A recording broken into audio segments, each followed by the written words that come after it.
सुखो बुद्धा न उपादो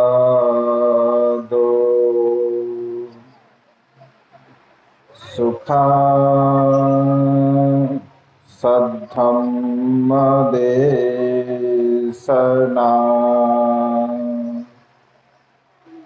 सुखा संघससामग्गे समगानं तपो सुखो।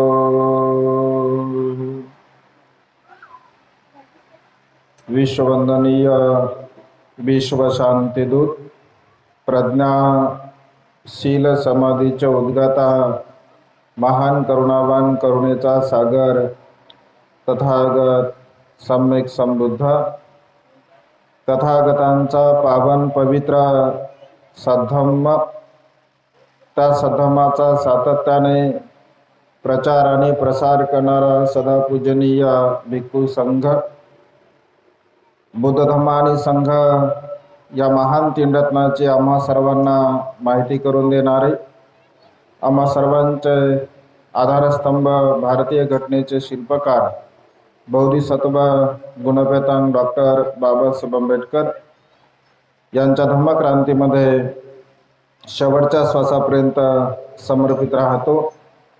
आज या मंगलमय प्रसंगी वाढोणा या गावामध्ये सारनाथ बुद्ध विहारामध्ये सुंदर अशा बुद्धरूपाच्या प्रतिष्ठापनेच्या कार्यक्रमाचं आपण आयोजन केलं। या कार्यक्रमासाठी उपस्थित संपूर्ण पूजनीय भिक्खू संघ, श्रद्धा संपन्न उपासक उपासिका, आपणा सर्वांच्या प्रती अनंत अनंत मंगलकामना, मंगलमैत्री भावना व्यक्त करतो। त्याचप्रमाणे सातत्याने प्युरिटी ऑफ माइंड या आपला यूट्यूब चॅनलच्या द्वारा सातत्याने धम्मदेशना श्रवण करणारे संपूर्ण महाराष्ट्रातील सर्व श्रद्धासंपन्न उपासक उपासिका यांच्याही प्रती अनंत अनंत मंगलकामना, मंगलमैत्री भावना व्यक्त करतो व तुम्हा सर्वांच्या हितासाठी, सुखासाठी आणि कल्याणासाठी तथागतांच्या श्रेष्ठ धम्मदेशनेला प्रारंभ करतो। आपण सर्वांनी शांत चित्ताने, एकाग्र चित्ताने तथागतांच्या धम्माप्रती, संघाप्रती आणि बुद्धाप्रती अर्थात तीन रत्नांच्या प्रती दृढ श्रद्धा उत्पन्न करून तथागताच्या धम्मदेशनेला श्रवण करावे, ग्रहण करावे। आज या मंगलमय प्रसंगी आपल्या या छोट्याशा वाढोणा गावामध्ये सुंदर अशा बुद्धरूपाची प्रतिष्ठापना आपल्या सारनाथ या बुद्धविहारामध्ये आपण केली। छोटेखानी आपल्या गावामध्ये सुंदर अशी रॅली सुद्धा आपण संपन्न केली। विहारामध्ये बुद्धरूप प्रतिष्ठापनेचा कार्यक्रम सुद्धा आपण केला आणि आता धम्मदेशना श्रवण करण्यासाठी आपण गेल्या पाऊण तासापासून इथे बसला आहात। या कार्यक्रमासाठी ज्या ज्या दानदात्याने दान दिलं, कुशल कर्म केलं, पुण्यकर्म केलं, त्याचप्रमाणे ज्यांनी महान आणि असीम असं पुण्यकर्म केलेलं आहे, बुद्धाच्या रूपाचं दान करून अर्थात बुद्ध मूर्तीचं दान करून ज्या परिवाराने महान असं पुण्यकर्म केलं, असा साळवे परिवार, या साळवे परिवारांसाठी आपण सर्वांनी एकदा साधुवाद द्यायचा आहे। सर्वांनी टाळ्याच्या गजरामध्ये त्यांचा सन्मान करायचा आहे। बुद्ध मूर्ती दान देणे, विहारासाठी दान देणे, बुद्ध मूर्ती दान देणे, भिक्खू निवासासाठी दान कर्म करणे हे अत्यंत महान आणि असीम असं पुण्य आहे. बऱ्याच उपासकांनी या विहारासाठी दान दिलं असेल. मला असं वाटतं की विहाराचं गेट सुद्धा परिवाराने दान दिलेलं आहे. त्यांच्यासाठी सुद्धा आपण सर्वांनी एकदा टाळ्याच्या गजरामध्ये त्यांचाही सन्मान करावा, त्यांचंही स्वागत करावं. ज्या ज्या उपासक उपासिकांनी या विहारासाठी, या कार्यक्रमासाठी जे काही दान पुण्य दिलं, हे सर्वांचं महान आणि असीम असं पुण्य आहे. दान कर्म करणे, दान कुठे करावं, कशासाठी करावं, कुणाला करावं, दान केल्यानंतर काय लाभ होतो, याचं चिंतन मनन आपण आपल्या जीवनामध्ये सातत्याने केलं पाहिजे. आज बऱ्याच प्रतीक्षेनंतर, बऱ्याच दिवसानंतर, अनेक दिवसापर्यंत तारखेसाठी मला वाटते मागोवा घेतला गेला आणि बऱ्याच दिवसानंतर ही तारीख तुम्हा सर्वांना म्हणजे प्राप्त झालेली आहे. हे आपली फॉर्मॅलिटी असते, ऐक ना, सन्मानाची गोष्ट आहे. पण ह्या छोट्या मोठ्या गोष्टीमध्ये जर आपण आपला वेळ जर घालवला तर महत्त्वपूर्ण हा जो एवढा खटाटोप आपण केला, ऐक ना, एवढ्या उन्हामध्ये तुम्ही इथे बसला आहात. खरं तर तुमच्या पॉम्पलेटला अनुसरून पॉम्पलेटवरती तुमच्या भोजनाची वेळ 2ची आहे. आता किती वाजले? आता किती वाजले? 2:45 वाजले. म्हणजे ऑलरेडी पाऊण तास त्याच्या समोर गेलो आपण. त्याला कारण असं आहे, रॅली काढावी किंवा नाही काढावी. कोणी म्हणते काढली पाहिजे, कोणी म्हणते नाही काढली पाहिजे. सकाळची वेळ होते तर सकाळी रॅली काढली नाही, पुन्हा रॅली आपण तसं नियोजन केलं. त्या नियोजन करण्यामध्ये जवळ पाऊण तास आपला गेला. पण रॅली काढली तर चांगलीच गोष्ट झाली, म्हणजे अत्यंत चांगल्या प्रकारचे वातावरण निर्माण झालं. भुका लागल्या तुम्हाला? खरंच चेहरे तर असे एकदम म्हणजे असे सुकून गेल्यासारखे वाटायले. हे फुलं कसे सुकले बघा. म्हणजे विहारामध्ये जेव्हा फुलं सुरुवातीला आणले होते एकदम टवटवीत होते, आता विहारातले फुलं उन्हानं सुकून गेले. तसे तुमचे चेहरे भुकेनं सुकून तर नाही गेले ना. तर धम्मदेशना आपण श्रवण करतो, नेहमीच आपण भोजनही महत्वाचंच आहे. पण हा जो क्षण आहे, ही जी वेळ आहे, ही वेळ पुन्हा पुन्हा येणार नाही आहे. हा जो वेळ आहे, ही वेळ पुन्हा पुन्हा येणार नाही आहे. आम्हाला हा कार्यक्रम झाल्यानंतर लगेच अकोल्याला निघायचा आहे. उद्या धम्मदेशनेचा कार्यक्रम अकोला या ठिकाणी आहे आणि त्यामुळे धम्मदेशना श्रवण करणे आपल्या जीवनातील महान आणि असीम असं पुण्य असतं.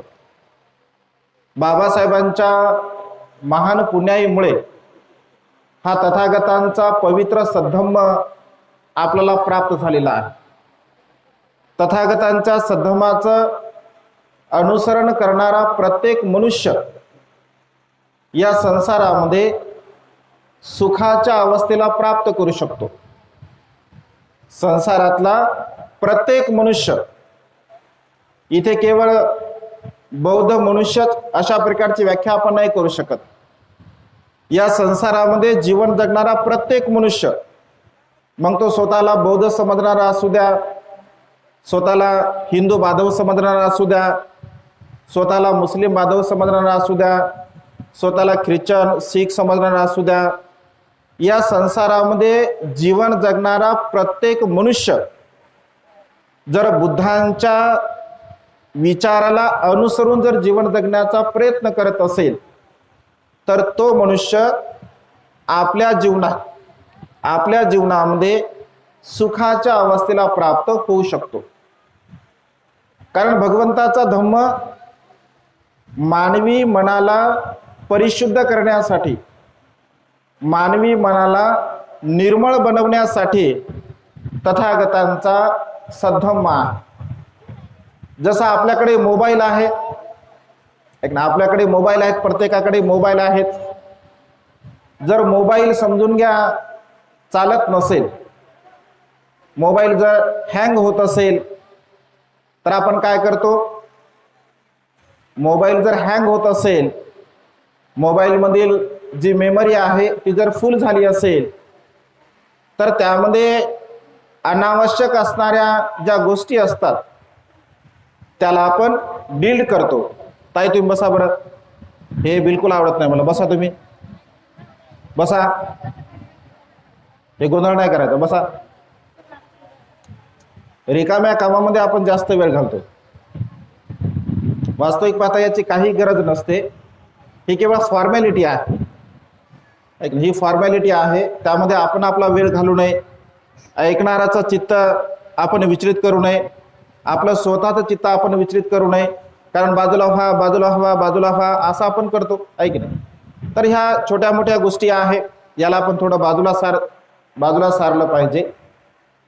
मोबाईल मधला डाटा विनाकारण जर आपल्यामध्ये असेल, मोबाईलमध्ये असेल, तर मोबाईल बरोबर काही चालत नाही. अगदी मनातील डाटा सुद्धा जो अनावश्यक आहे त्या अनावश्यक डाट्याला आपण नष्ट केलं पाहिजे, नाहीसं केलं पाहिजे. मग अनावश्यक काय आहे?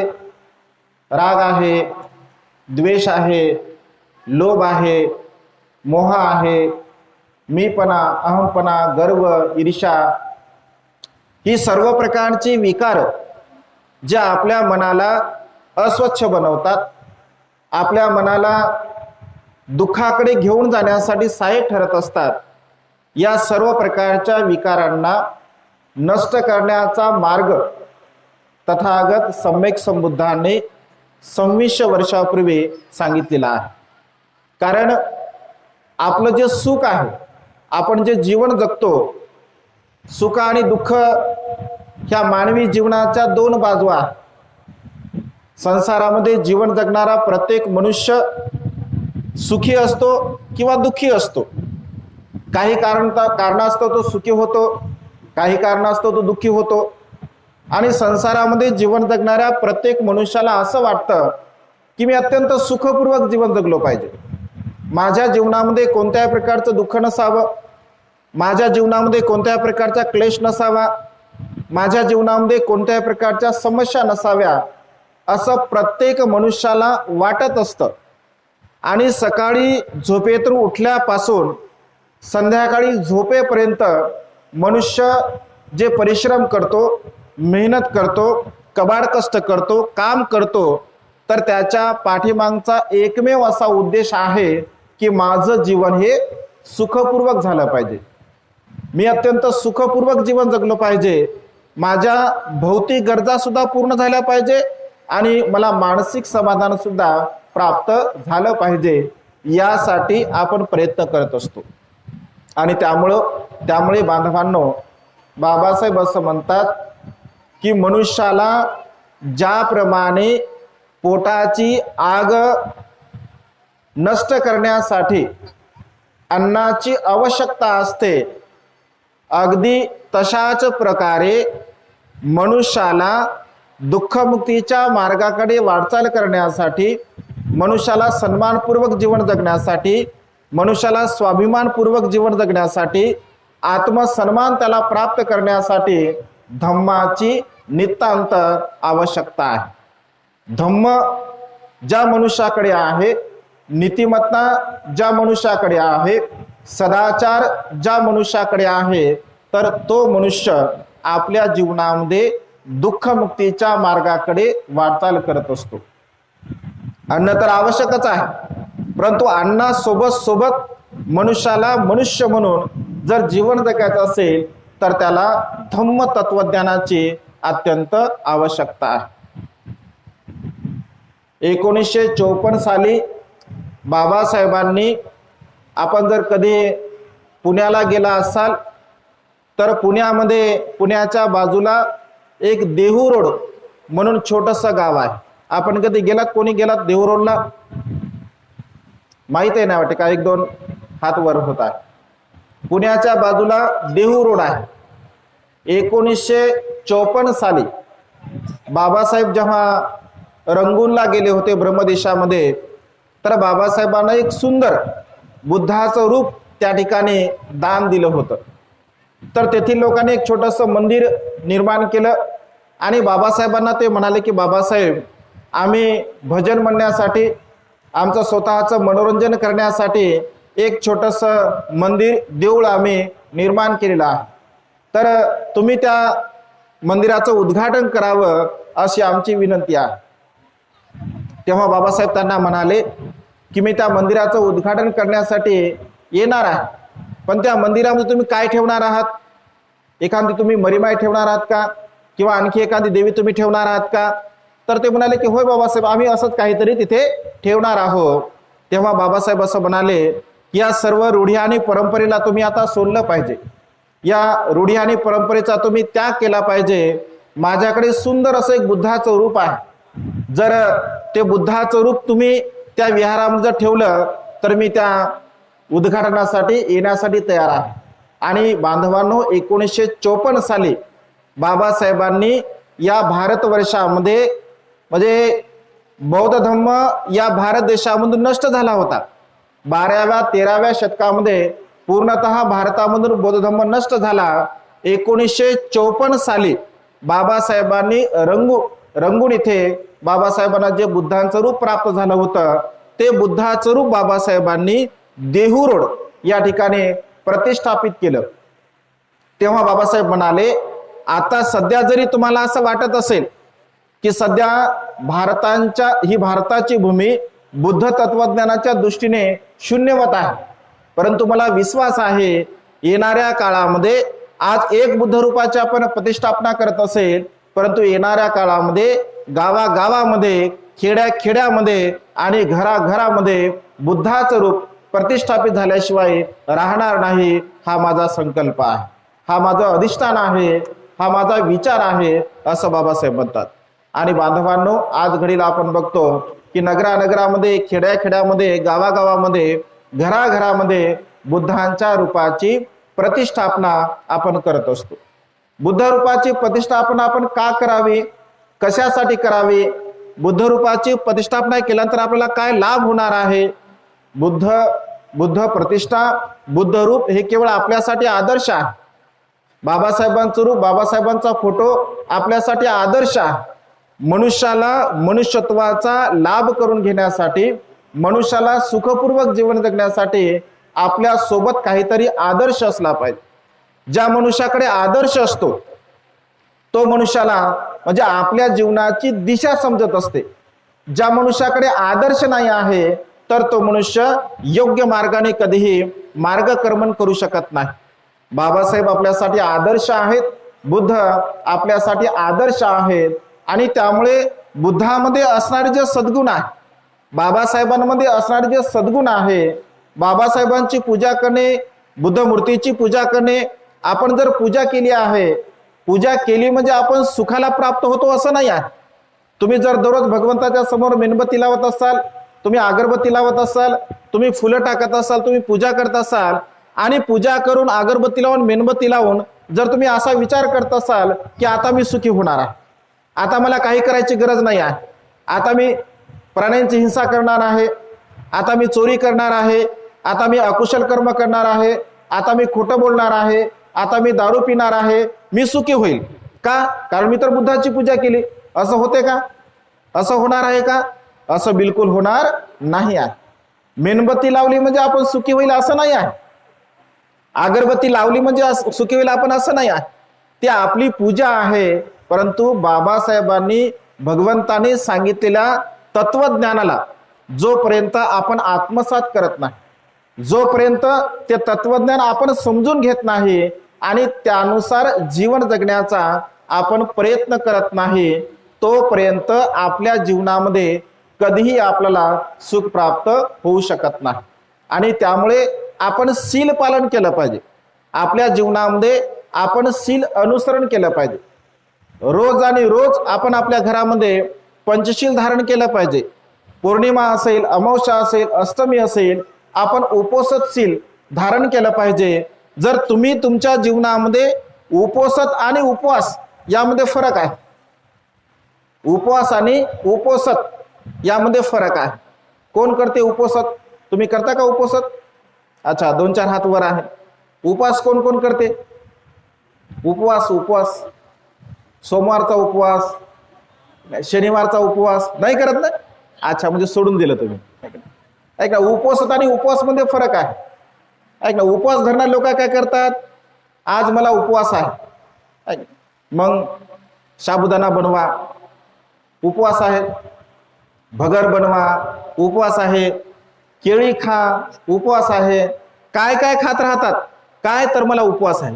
दिवसभर तोंड चालूच, आणि काय तर म्हणे उपवास आहे. म्हणजे खाण्यासाठी उपवास असतो का? नाही आहे. उपोषित भगवंतानी उपोषित सांगितलं, उपवास नाही. उपोषित म्हणजे काय? तर उपोषित म्हणजे दैनंदिन जीवनामध्ये आपण 5 शिलाचं पालन करत असतो. मी प्राण्यांची हिंसा करणार नाही, मी चोरी करणार नाही, मी व्यभिचार करणार नाही, मी खोटं बोलणार नाही, मी कुठल्याही प्रकारच्या नस्य पदार्थाचं सेवन करणार नाही. असे 5 शील तुम्ही विहारामध्ये घेतले. उपोषिताच्या दिवशी आपल्याला 3 शील ऍड असतात. मी प्राण्यांची हिंसा करणार नाही, मी चोरी करणार नाही, व्यभिचाराच्या ऐवजी मी ब्रह्मचर्याचं पालन करेल. म्हणजे ज्या दिवशी माझं उपोषित शील आहे त्या दिवशी मी ब्रह्मचर्याचं, शुद्ध ब्रह्मचर्याचं पालन करेल. मी खोटं बोलणार नाही, मी निंदानस्ती करणार नाही, मी चहाडी चुगली करणार नाही, मी व्यर्थ बडबड करणार नाही, मी कोणत्याही प्रकारच्या नशिली पदार्थाचं माझ्या जीवनामध्ये सेवन करणार नाही, मी कुठल्याही प्रकारचा मेकअप करणार नाही. जे काही विलेपन लावता तुम्ही, एक ना, माला, गंध, विलेपन, जे मेकअप करण्यासाठी जे साहित्य आपण वापरतो, ऐक नाही, मेकअप करण्यामध्येच अर्धा वेळ जातो. महिलांचा अर्धा आयुष्य आणि अर्धा पैसा जर कशामध्ये जात असेल तर तो मेकअप करण्यामध्येच जातो. ऐक ना, मेकअप, सौंदर्य प्रसाधने, सौंदर्य दिसण्यासाठी, सुंदर दिसण्यासाठी. बाह्य सौंदर्य चांगलं का मनाचं सौंदर्य चांगलं? कोणतं सौंदर्य चांगलं आहे? ऐक ना, मनाचं सौंदर्य चांगलं आहे. काही लोक असं म्हणतात, वरून दिसायला तर लय चांगली दिसते, ऐक ना, गोरी गोमटी दिसते, पण मनातून मात्र 1 नंबरची काळी आहे. ऐक ना, म्हणतात लोक असं कधी कधी. म्हणजे वरून जरी चेहरा सुंदर दिसत असेल, मन जर चांगलं नसेल तर काय फायदा त्याचा? म्हणजे बाह्य सौंदर्यापेक्षा मनाचं सौंदर्य हे चांगलं असते. आणि भगवंताने काय शिकवलं? भगवंत असे म्हणतात की बाह्य सौंदर्य तर नष्ट होणार आहे. बाह्य जे शरीर आहे, आपलं सौंदर्य आहे, हे क्षणभंगूर आहे, हे परिवर्तनशील आहे, बदलणार आहे, नष्ट होणार आहे. हे संपूर्ण शरीर भगवंत असे म्हणतात की घाणीचं साम्राज्य आहे. सर्व घाण येते शरीरामधून आपल्या. पण मनाचं सौंदर्य, ज्याला मनाचं सौंदर्य लाभलं तो मनुष्य सुखाला प्राप्त होत असतो. आणि मनाचं सौंदर्य जर तुम्हाला वाढवायचं असेल तर तुम्ही उपोषित शीलाचं पालन केलं पाहिजे. उपोषित शील हे मनाचं सौंदर्य आपलं वाढवत असते. माता विशाखेचं नाव तुम्ही ऐकलं? ऐक ना, माता विशाखेचं प्रवचनामध्ये तुम्ही नाव ऐकता? ऐक, आपल्या चॅनलवरती प्युरिटी ऑफ माइंड वरती माता विशाखेचं संपूर्ण जीवनचरित्र आपण दिलेलं आहे. बघा, माता विशाखा वयाच्या 7व्या वर्षी भगवंताचं दर्शन घेत असते. 7व्या वर्षी, बघा 7व्या वर्षाचं वय काय असेल? आणि भगवंत तिला तिच्या चर्येला अनुसरून, तिच्या बुद्धिमत्तेला अनुसरून भगवंत तिला उपदेश करत असतात. वयाच्या 7व्या वर्षापासून तिचं 120 वर्षाचं आयुष्य असते. 7व्या वर्षापासून 120 वर्षापर्यंत माता विशाखा उपोषित शीलाचं आचरण करत असते. माता विशाखेचं सौंदर्य तुम्ही साहित्यामध्ये जर वर्णन ऐकलं असेल, 20 पुत्राची माता विशाखेला 10 मुलं आणि 10 मुली होत्या. 20 पुत्राची माता विशाखा विहारामध्ये जेव्हा जात असे आपल्या नातीपुतीसह, तर 16 वर्षाच्या तरुणीला लाजवेल असं माता विशाखेचं सौंदर्य होतं. 20 वर्षाची माता 16 वर्षाच्या तरुणीसारखी होती. कशामुळे? शील पालन केल्यामुळे, सदाचाराचं अनुसरण केल्यामुळे, उपोषित शीलाचं पालन केल्यामुळे. हे आंतरिक सौंदर्य जर मनुष्याला असेल, आंतरिक सौंदर्य जर मनुष्याने आपल्या जीवनामध्ये प्राप्त केलं असेल, माता रमाई कुठला मेकअप करत होती का? माता रमाईचा जर तुम्ही फोटो बघितला असेल बघा, एकदम साध्या आहे ना, साधं लुगडं, काय त्याला लुगडं म्हणतात आहे की, साधं लुगडं, साधं चोळी, माता रमाईचा फोटो बघा तुम्ही. कोणताही माता रमाईचा जर फोटो बघितला असेल तर एक अलौकिक असं तेज माता रमाईच्या चेहऱ्यावरती आपल्याला पाहायला मिळतं. कशामुळे?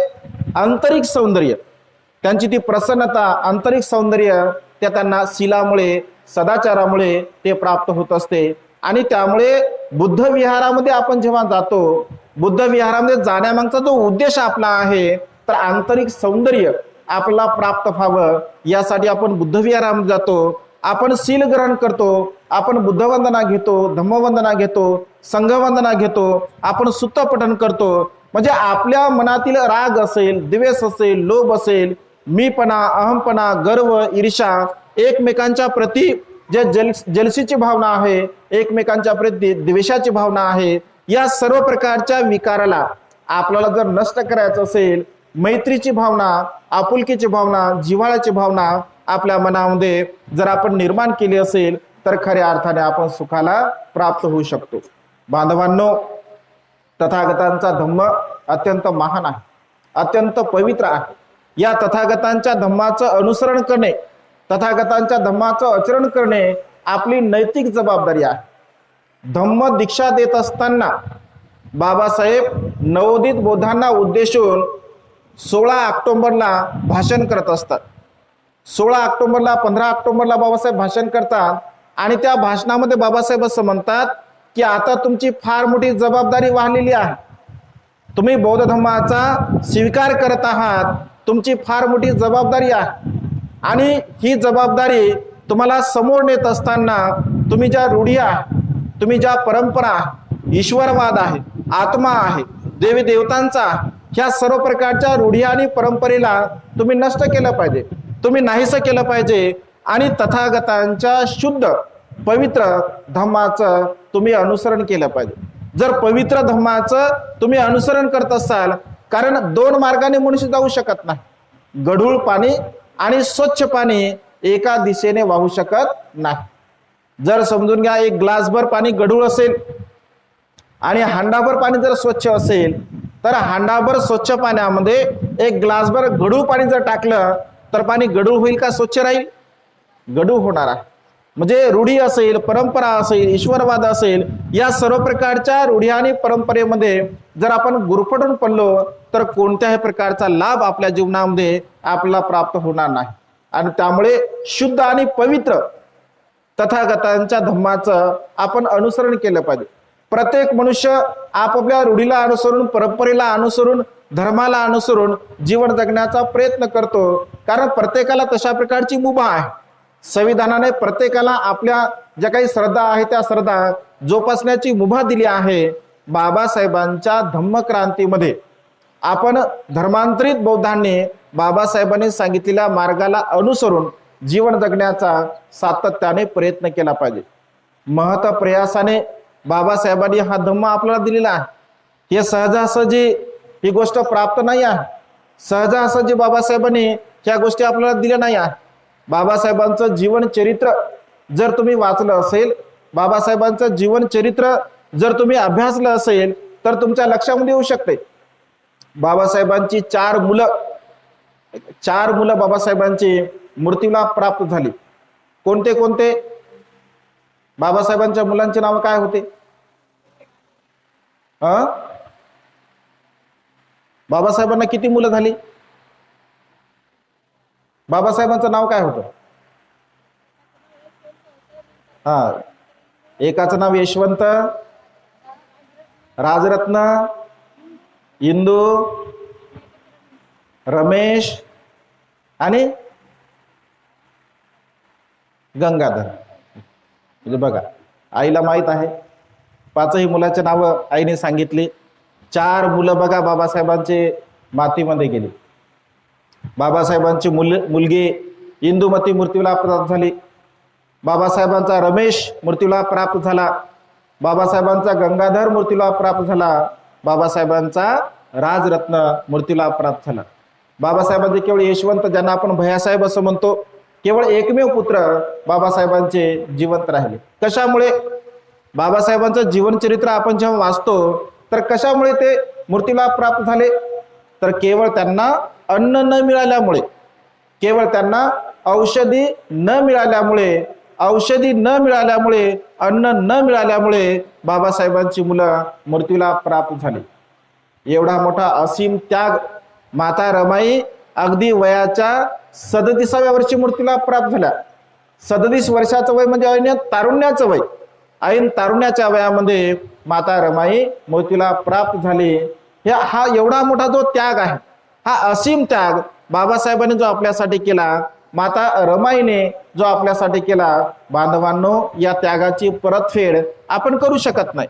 आपलं संपूर्ण जीवन जरी बाबासाहेबांच्या धम्मक्रांतीसाठी आपण समर्पित केलं तरी एक तीळ मात्र अंश सुद्धा बाबासाहेबांच्या उपकाराची आपण परतफेड करू शकत नाही.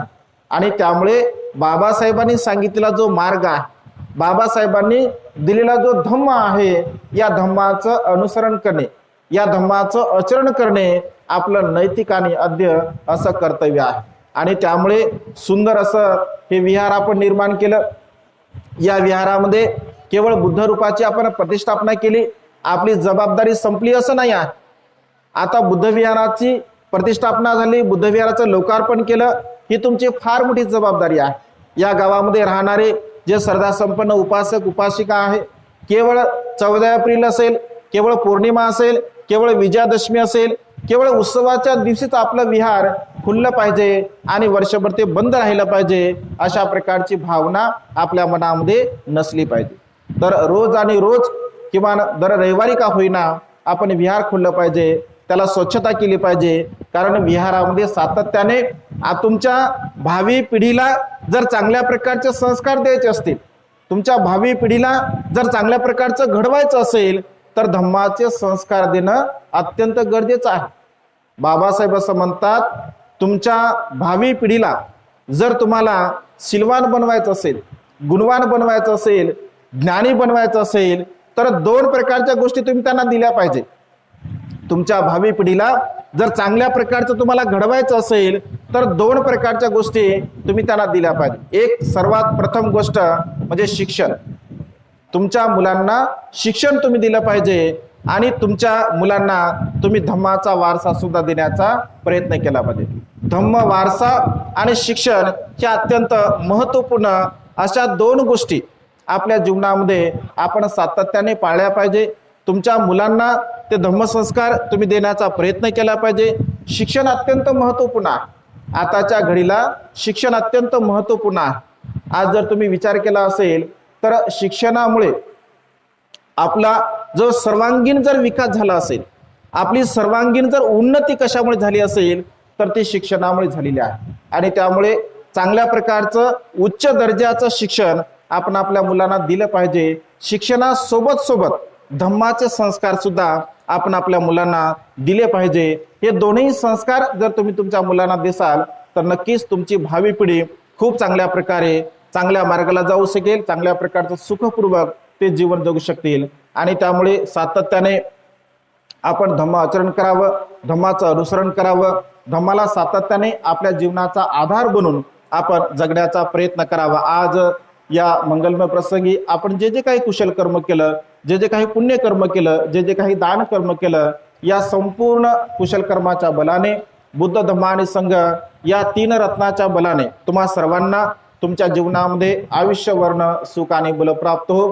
तुम्हा सर्वांच्या इच्छित आणि पार्थित मनोकामना ढगातून मुक्त झालेला शीतल चंद्रमाप्रमाणे पूर्णत्वात जाओ, अशा प्रकारची मंगलमय आणि उदात्त कामना या ठिकाणी व्यक्त करून ही धम्मदिष्टा संपन्न करतो. सर्वांचं मंगल हो, सर्वांचं कल्याण हो, सर्वांना दीर्घायुष्य लाभो.